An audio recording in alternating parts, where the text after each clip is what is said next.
Ukraine will not stop drone attacks on military targets in Russia until Moscow agrees to peace. Sky News reports, citing Brigadier General Yuriy Shchigol, who is responsible for drone operations at the Main Intelligence Directorate of the Ukrainian Defense Ministry. Shchigol has led several destructive operations for Russia, causing billions of dollars in damage to the Russian military economy. And gradually, the potential of Ukraine's long-range drones is growing. Sky News notes, the operations will continue if Russia refuses a fair peace and remains on the territory of Ukraine. At first, we had several drones per month capable of hitting targets at a distance of 100 to 250 kilometers. Today, we have drones capable of flying at a distance of 3,000 to 4,000 kilometers, and this is not the limit. It is limited only by fuel supply, which can be increased, Shchigol noted.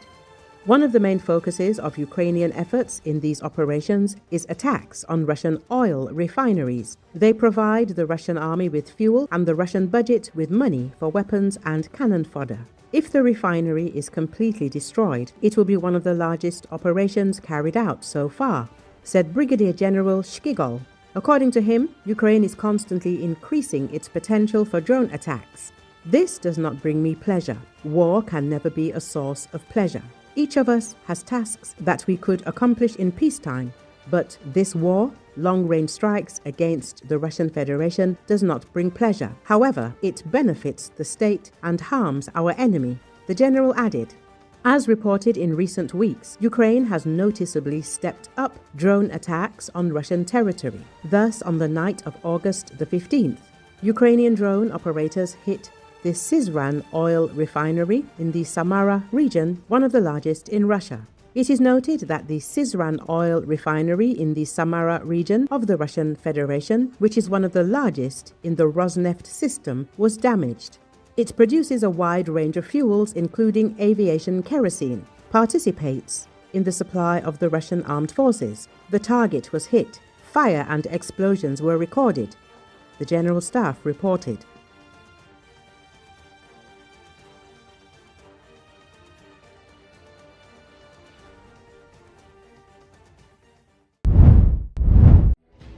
Everyone agreed that the best way to end the terrible war between the Russian Federation and Ukraine is to conclude a peace agreement that will put an end to the war, and not just a ceasefire agreement. President of the USA wrote this in his social network. Great and very successful day in Alaska. The meeting with the President of the Russian Federation Putin went very well as the late-night telephone conversation with the President of Ukraine Zelenski and various European leaders, including the Honorable Secretary General of NATO. Everyone agreed that the best way to end the terrible war between the Russian Federation and Ukraine is to conclude a peace agreement that will put an end to the war, and not just a non-stop ceasefire agreement. President Zelensky will arrive in Washington, in the Oval Office, on Monday afternoon. If everything goes well, we will schedule a meeting with President Putin. This can save the lives of millions of people. The President of the USA wrote on his social network. Earlier, President Volodymyr Zelensky said that he had a lengthy and meaningful conversation with U.S. President Donald Trump after the meeting of the U.S. and Russian leaders in Alaska. He noted that Ukraine supports Trump's proposal for a trilateral meeting between Ukraine, America, and Russia, and also said that he would visit Washington at Trump's invitation to discuss the details of ending the war. Ukraine once again confirms that it is ready to work as productively as possible for the sake of peace. President Trump informed me about his meeting with the Russian leader, about the main points of the conversation. It is important that America's power influences the development of the situation, Zelensky said. He noted that Ukraine supports Trump's proposal for a trilateral meeting between Ukraine, America, and Russia, since key issues can only be discussed at the level of leaders. Zelensky also said that he would visit Washington at Trump's invitation. I plan to discuss all the details of ending the killings, ending the war with President Trump in Washington on Monday. Thank you for the invitation. He also stressed the importance of Europeans being involved at all stages to ensure reliable security together with America. We discussed positive signals from the American side regarding participation in ensuring Ukraine's security. We continue to coordinate our positions with all partners, Zelensky added.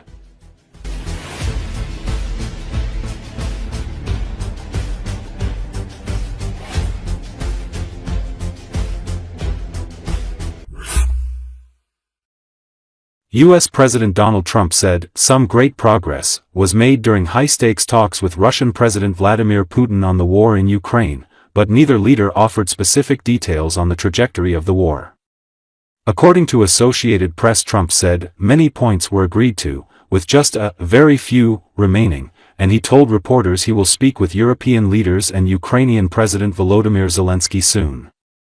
Putin said the two leaders had reached an understanding, but neither offered further details on Ukraine's future. Trump's allies have cast the U.S. president as a heavyweight negotiator who can find a way to bring the slaughter to a close. Trump has threatened very severe consequences if Putin does not agree to stop the war after the summit. Well,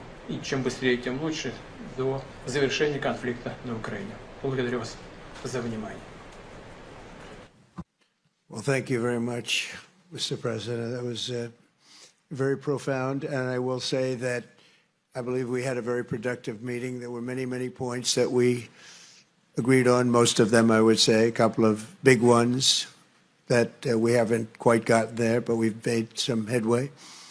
So there's no deal until there's a deal. I will call up NATO in a little while. I will call up the various people that I think are appropriate, and I'll, of course, call up President Zelensky and tell him about today's meeting. It's ultimately up to them. They're going to have to agree with what Marco and Steve and some of the great people from the Trump administration who've come here, Scott and John Ratcliffe, thank you very much. But we have some of our really great leaders. They've been doing a phenomenal job. We also have some tremendous Russian business representatives here, and I think, you know, everybody wants to deal with us. We've become the hottest country anywhere in the world in a very short period of time, and we look forward to that. We look forward to dealing. We're going to try and get this over with. We really made some great progress today. I've always had a fantastic relationship with President Putin, with Vladimir. We had many tough meetings, good meetings. We were interfered with by the Russia hoax. That made it a little bit tougher to deal with, but he understood it. I think he's probably seen things like that during the course of his career. He's seen it all, but we had to put up with the Russia hoax. He knew it was a hoax, and I knew it was a hoax, but what was done was very criminal. But it made it harder for us to deal as a country in terms of the business and all of the things that we'd like to have dealt with, but we'll have a good chance when this is over. So just to put it very quickly, I'm going to start making a few phone calls and tell them what happened, but we had an extremely productive meeting and many points were agreed to.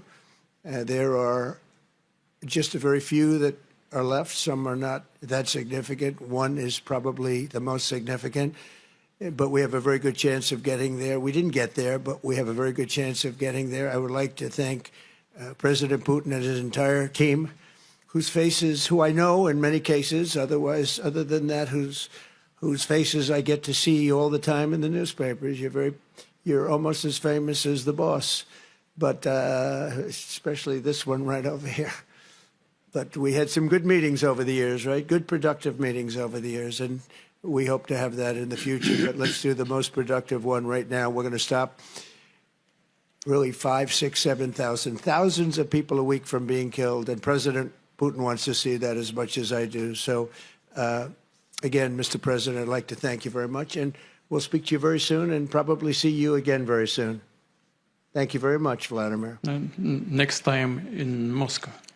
Oh, that's an interesting one. I don't know. I'll get a little heat on that one, but I could see it possibly happening. Thank you very much, Vladimir. And thank you all. Thank you. Thank you. Thank you so much.